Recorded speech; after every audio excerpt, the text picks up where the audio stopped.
آیت نمبر 58 58 وَإِذَا نَادَيْتُمْ إِلَى الصَّلَاةِ، اور جب تم آواز دیتے ہو إِلَى الصَّلَاةِ، نماز کے لیے، نماز کی طرف،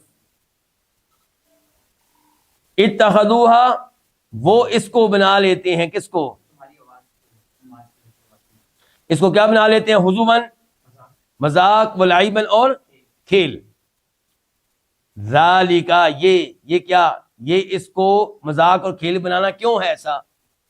یہ اس لیے باسببیہ ہے، یہ اس لیے کہ بِأَنَّهُمْ، کہ بے شک وہ قوم ایسے لوگ ہیں کہ لا یعقلون، جو عقل نہیں رکھتے، جو سمجھتے نہیں ہیں۔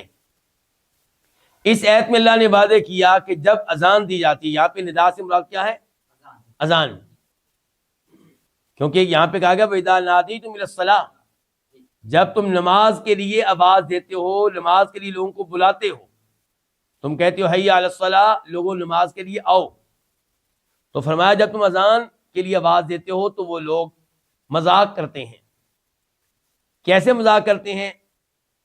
اذان کی نقل اتاریں گے، اذان کے موقع پہ شور شرابہ کریں گے، اس قسم کی حرکتیں کر کے وہ نماز اور اذان کا مذاق اڑاتے ہیں۔ تو اللہ نے یہ وضاحت کر دی کہ وہ لوگ جن کے بارے میں پچھلی آیت میں کہا گیا تھا کہ ان کو تم نے دوست نہیں بنانا کیونکہ تمہارے دین کا وہ مذاق بناتے ہیں، اس مذاق کی ایک شکل اللہ نے بتا دی ہے۔ مثال کے طور پہ تمہاری نماز کا مذاق اڑانا، تمہاری اذان کا مذاق اڑانا۔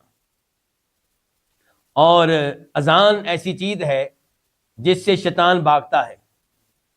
آپ لوگوں نے وہ حدیث سنی ہوگی کہ جب اذان دی جاتی ہے شیطان بھاگ کھڑا ہوتا ہے، اور جب اذان ختم ہوتی ہے تب وہ آتا ہے۔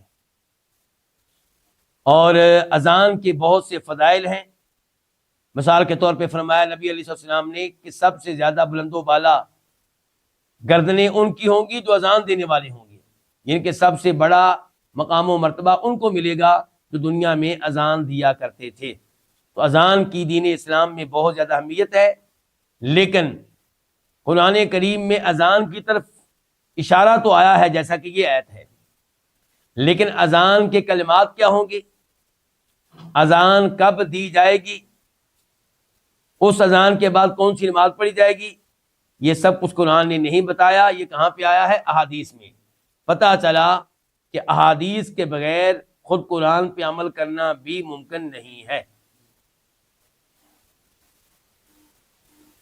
تو اللہ رب العزت نے ان دو آیات میں واضح طور پہ بتا دیا کہ کفار سے دلی دوستی قائم کرنے کی اجازت نہیں ہے، اور یہ بھی بتا دیا کہ دین اسلام میں نماز کی اور اذان کی بہت زیادہ اہمیت ہے، اور یہ بھی اللہ نے خبردار کر دیا کہ اگر تم ایمان والے ہو تو تم نے ان کو دلی دوست نہیں بنانا جو کافر ہیں، جو اللہ کے دین کے دشمن ہیں۔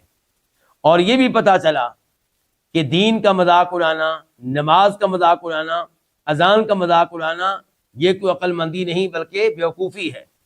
ان لوگوں کو اگر احساس ہو کہ نماز کا اللہ کی نگاہوں میں کیا مقام و مرتبہ ہے، اذان کا اللہ کی نگاہوں میں کیا مقام و مرتبہ ہے، تو یہ کبھی بھی نماز اور اذان اور دین کا مذاق نہ اڑائیں۔ ان کا مذاق اڑانا دلیل ہے کہ یہ لوگ بیوقوف ہیں، عقل مند نہیں ہیں، سمجھدار نہیں ہیں، ان کو معلوم نہیں ہے کہ یہ اپنا کس قدر نقصان کر رہے ہیں۔ یہیں پہ آج کے درس کا اختتام کرتے ہیں۔ اللہ رب العزت سے دعا کرتے ہیں کہ اللہ تعالیٰ ہمیں صحیح معنوں میں قرآن کریم کی تفسیر سمجھنے کی توفیق عنایت فرمائے۔ وآخر دعوانا الحمد للہ رب العالمین۔